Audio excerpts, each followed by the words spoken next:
নমস্কার বন্ধুরা, আমি শুভাশিস সংবাদ সোচ্চার এই মুহূর্তে আপনাদের স্বাগত। আজকে যে বিষয়টি নিয়ে আপনাদের সামনে উপস্থিত হয়েছি, যে বিষয়ে আলোচনার জন্য, সেটা হচ্ছে গতকাল আমাদের এই রাজ্যে 6টি বিধানসভার উপনির্বাচন সম্পন্ন হয়েছে।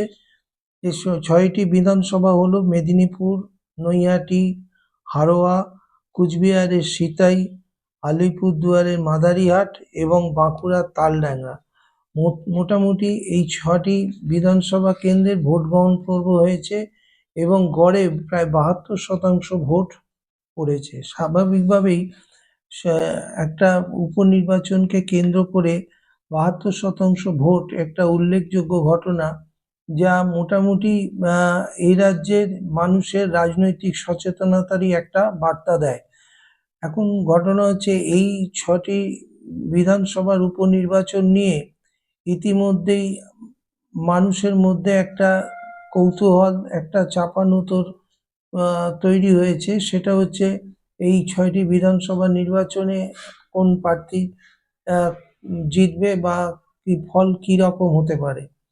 যদিও রাজনৈতিক মহলের একটি অংশের মত হলো, এই 6টি বিধানসভা নির্বাচনেই শাসক দল তৃণমূল জিততে চলেছে এবং এ বিষয়ে তারা নিঃসন্দেহে যেভাবে ভোট হয়েছে তাতে শাসক দল তৃণমূলের পক্ষেই যাবে। আবার আরেকটি মতও আছে, সেটা হচ্ছে যে মাদারিহাট এবং মেদিনীপুর এই দুইটি উপনির্বাচনের ফলাফল সম্ভবত বিজেপির পক্ষে যাবে এবং সেক্ষেত্রে 4-2 হয়তো একটা ফলাফল আমরা দেখতে পাবো। তো আগামী 23 তারিখ পর্যন্ত অপেক্ষা করতেই হবে। কিন্তু যে কথাটা বলার জন্য আজকে এই আপনাদের সামনে ভিডিওটি করা, সেটা হচ্ছে, আমরা গতকাল যখন মেদিনীপুরের এই বিধানসভা উপনির্বাচন চলছিল, সেই সময় প্রায় 50টির ওপরে বুথ আমরা ঘুরেছি এবং সেখানে আমরা দেখেছি কিন্তু শান্তিপূর্ণভাবে ভোট পর্ব চলতে, এবং বহু মানুষের সাথেও কথা বলেছি এবং বিশেষ করে মহিলাদের সাথে। তাদের মধ্যে যে উৎসাহ উদ্দীপনা এই নির্বাচনকে ঘিরে, তাতেও আমরা খানিকটা অবাক হয়েছি যে যেখানে একদম অসতিপুর বৃদ্ধা তিনিও চলেছেন ভোট দিতে।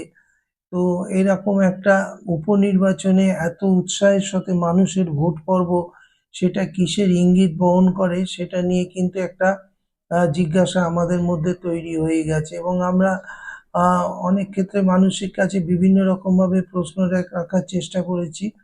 তাতে যেটুকু মানুষের কথা আমরা বুঝতে পেরেছি তাদের বডি ল্যাঙ্গুয়েজ বা তাদের কথার মধ্যে থেকে, তাতে তারা রাজ্যের মাননীয় মুখ্যমন্ত্রীর যে সমস্ত সামাজিক প্রকল্পগুলো সুবিধা পাচ্ছেন এবং সেই সুবিধা পাওয়ার মধ্যে এবং সবচেয়ে বড় প্রকল্প যেটাই হচ্ছে লক্ষ্মীর ভাণ্ডার, এই মুহূর্তে যা গ্রামীণ মানুষের, বিশেষ করে প্রান্তিক মানুষের জীবনের একটা অর্থনৈতিক সচ্ছলতা এনে দিয়েছে বলা যায়। তো সেই জায়গায় তারা কিন্তু বেশ হাসি মুখেই এবং খুশির সাথেই তারা ভোট দিচ্ছেন এবং সেই ভোটটা যে কোন দিকে পড়ছে সেটা কিন্তু বুঝতে খুব একটা অসুবিধা হওয়ার কারণ নেই।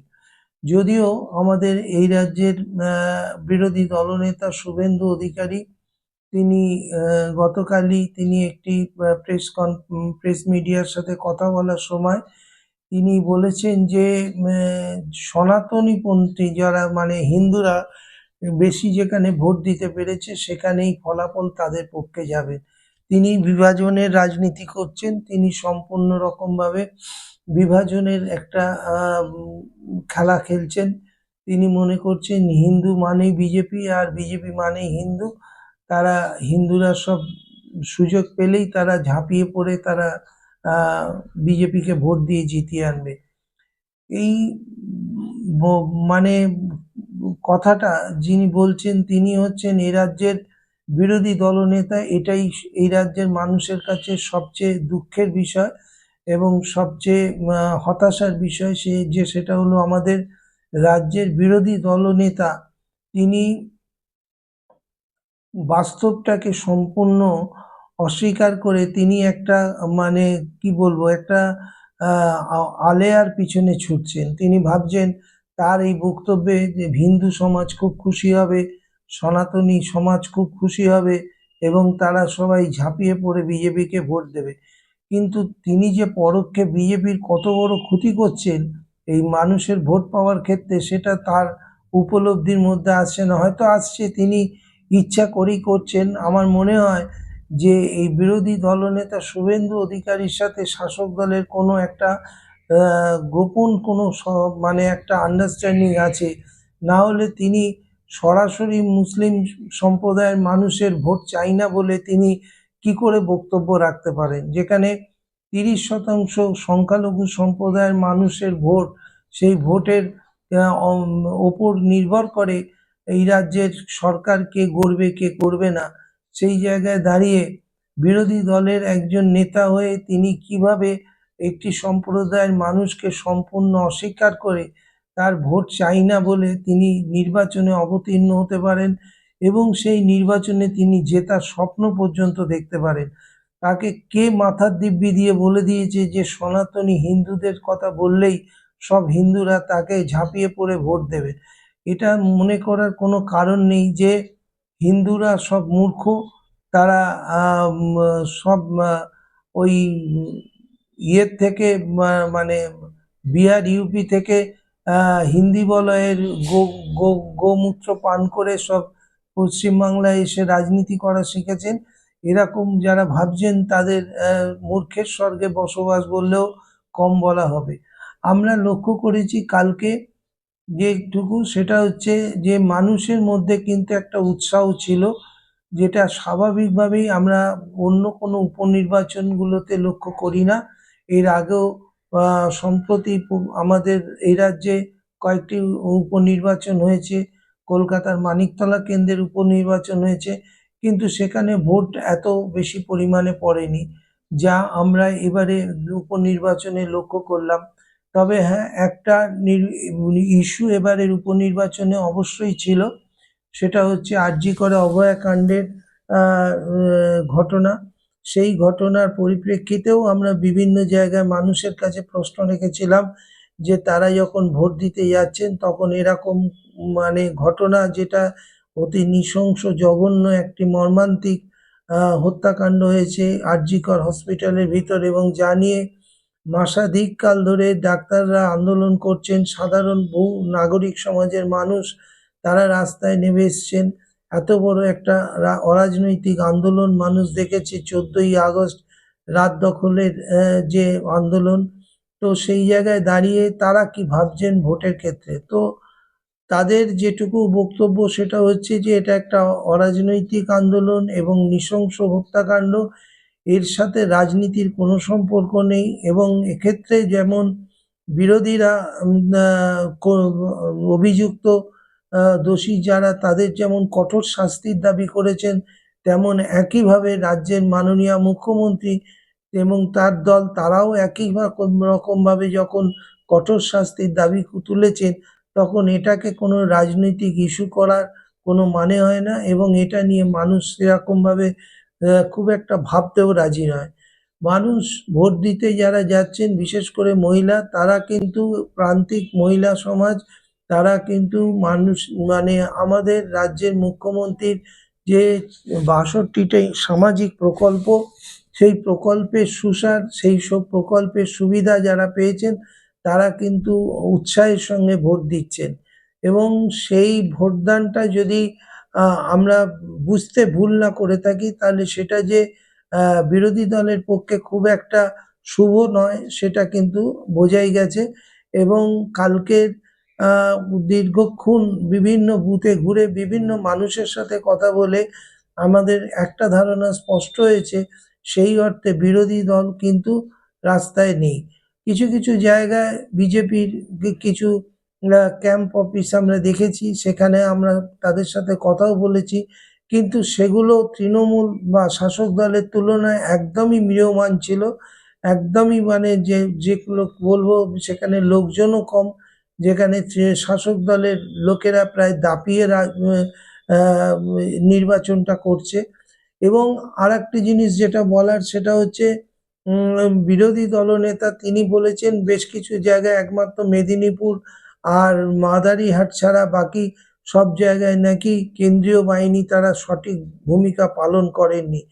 তো আমি কিন্তু মেদিনীপুরের বেশ কিছু বুথে ঘুরে যেটা বুঝেছি, কেন্দ্রীয় বাহিনী কিন্তু যথেষ্ট রকমভাবে কিন্তু তারা সক্রিয় ছিল এবং সাধারণ কোনো মানে মানুষ তো মানে ভোটার ছাড়া সাধারণ অন্য কোনো মানুষকে বুথের কাছে ঘেঁষতে দেওয়া তো দূর, এমনকি আমাদেরকে পর্যন্ত রিপোর্টারদের পর্যন্ত বুথের সামনে যে তারা যেতে বাধা দান করেছেন, এরকম অনেকগুলো জায়গায় আমরা দেখেছি। সুতরাং কেন্দ্রীয় বাহিনী থাকা সত্ত্বেও যদি দেখা যায় শাসক দল ব্যাপক ভোটের ব্যবধানে জিতছে, তাহলে বলার কিছু থাকে না। এবং সেই জায়গায় দাঁড়িয়ে আমাদের মনে হয়েছে এবারের এই 6টি বিধানসভা নির্বাচনেই 6টি বিধানসভা উপনির্বাচনেই শাসক দলের সাফল্য বজায় থাকবে। এবং এটাও পাশাপাশি বলতে হবে যে বিকল্প রাজনীতির কিন্তু এই রাজ্যে এখন ভীষণভাবে প্রয়োজন। সেই বিকল্প রাজনীতি যদি বামেদের পক্ষে তো সম্ভব নয়, কারণ বামেরা যেভাবে এখনো পর্যন্ত তাদের অতীতের কলঙ্কিত ইতিহাস সম্পর্কে এতটুকু অনুশোচনা প্রকাশ করেননি, সেই জায়গায় দাঁড়িয়ে বামেদের কোনো জায়গা পশ্চিমবাংলা আগামী দিনে হবে বলে অন্তত আমি বিশ্বাস করি না।